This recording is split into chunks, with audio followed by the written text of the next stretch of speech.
Hi, hello, ನಮಸ್ತೆ, ನಮಸ್ಕಾರ. Speaker ಆಗೋದು ಅಂದ್ರೆ ಅದು ಅಷ್ಟು ಈಸಿ ಅಲ್ಲ. ಒಬ್ಬ ವ್ಯಕ್ತಿನ ಸ್ಪೀಕರ್ ಆಗಿ ಆಯ್ಕೆ ಮಾಡಿಬಿಟ್ಟು ದೇಶಾದ್ಯಂತ ಬಂದಿರುವಂತ ಲೆಜೆಂಡ್ಸ್, ಸ್ಟಾಲ್ವಾರ್ಟ್, ಅನುಭವ ಇರುವಂತ ಅದ್ಭುತ ವ್ಯಕ್ತಿಗಳು ಅವ್ರ ಮುಂದೆ ಡಯಾಸ್ ನಲ್ಲಿ ಕೂತ್ಕೊಂಡು ಮಾತಾಡ್ಬೇಕು ಅಂದ್ರೆ ಧೈರ್ಯ ಬೇಕಾಗತ್ತೆ. ಧೈರ್ಯ ಅಷ್ಟೇ ಅಲ್ಲ, ಸಾಧನೆ ಮಾಡಿರ್ಬೇಕಾಗತ್ತೆ. ಏನಾದ್ರೂ ಒಂದು ಸಾಧನೆ ಆ ಕ್ಷೇತ್ರದಲ್ಲಿ ಮಾಡಿದರೆ ಮಾತ್ರ ಸಾಧ್ಯ. ಸೊ ಹಾಗಿದ್ರೆ ನಾನು ಈ ಸಲ ಸ್ಪೀಕರ್ ಆಗಿ 2ನೇ ಬಾರಿ ನಾನು ಸೆಲೆಕ್ಟ್ ಆಗಿದ್ದು. ನಾನು ಅಟೆಂಡ್ ಆಗಿರುವಂತ 3 ICR ದಲ್ಲಿ ಕಂಟಿನ್ಯೂ ಆಗಿ 2ನೇ ಬಾರಿ ನಾನು ಸ್ಪೀಕರ್ ಆಗಿ ಆಯ್ಕೆಯಾಗಿದ್ದೆ.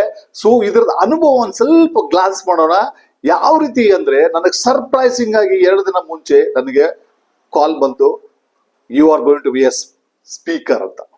ಸೊ ಈ ಸರ್ಪ್ರೈಸ್ ಕಾಲ್ ಜೊತೆಗೆ ನನಗೆ power of implementation of subject ಬಗ್ಗೆ ಥಾಟ್ ಹಾಕ್ಬೇಕಾಗಿತ್ತು. ಸೊ ಅದ್ರ ಬಗ್ಗೆನೇ ಇದ್ದಿದ್ದು. ಸೊ ನಾನು ಅಟೆಂಡ್ ಮಾಡೋಕ್ಕಿಂತ ಮುಂಚೆ ನನಗೆ ಇಂಟ್ರೊಡಕ್ಷನ್ ಬೇಕಲ್ಲ.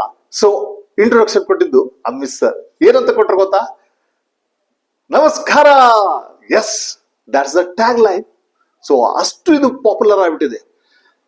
ನಮ್ಮ ಹಾಯ್, ಹಲೋ, ನಮಸ್ತೆ, ನಮಸ್ಕಾರ ಅನ್ನೋ ನನ್ನ ಈ ಸ್ಟೈಲು ಸಿಗ್ನೇಚರ್ ಸ್ಟೈಲ್ ಆಗೋಗ್ಬಿಟ್ಟಿದೆ. ಸೊ ಹಾಗಿದ್ರೆ ಆದ್ರಿಂದ ನಂದು ಇಂಟ್ರೊಡಕ್ಷನ್ ಸ್ಟಾರ್ಟ್ ಆಯ್ತು. ನಾನು ಡಯಾಸ್ ಮೇಲೆ ಹೋದೆ. ಸೊ ಅಂತ ಅದ್ಭುತ ಅನುಭವ ಇರುವಂತ ವ್ಯಕ್ತಿ ಜೊತೆ ಸಂಭಾಷಣೆ ಮಾಡುವುದೇ ಒಂದು ಅನುಭವ. ಆ ಅನುಭವನ ನಾನು ಅನುಭವಿಸಿದೆ. Yes, it's true, it's a fact. ಈ ತರದ ಅನುಭವ ಪ್ರತಿಯೊಬ್ರು ನೀವು ತಗೋಬೇಕು. ಈ ಅನುಭವನ ಕ್ಷೇತ್ರದಲ್ಲಿ ಅದ್ಭುತ ವ್ಯಕ್ತಿಗಳ ಜೊತೆಗೆ ಮಾತನಾಡಿದಾಗ ಪ್ರತಿಯೊಂದು ಶಬ್ದಗಳ ಹಿಂದಿನಂತ ಭಾವ ಅದರೊಂದಿಗೆ ಅರ್ಥವನ್ನು ಅರ್ಥೈಸ್ಕೊಳ್ಳೋಕೆ ಸಾಧ್ಯ ಇದೆ. ಸೊ ನಾನು ಮಾತನಾಡಿರುವಂತ ಎಷ್ಟೋ ವಿಷಯಗಳು ಎಷ್ಟೋ ಜನ ಸ್ಫೂರ್ತಿ ಆಗಿರ್ಬೋದು. ಹಾಗೆ ನನಗೆ ಅಲ್ಲಿ ಬಂದಿರುವಂತ ಪ್ರತಿಯೊಬ್ಬ ವ್ಯಕ್ತಿಯಿಂದನೂ ಸ್ಫೂರ್ತಿ ಸಿಕ್ಕಿದ್ದಿದೆ.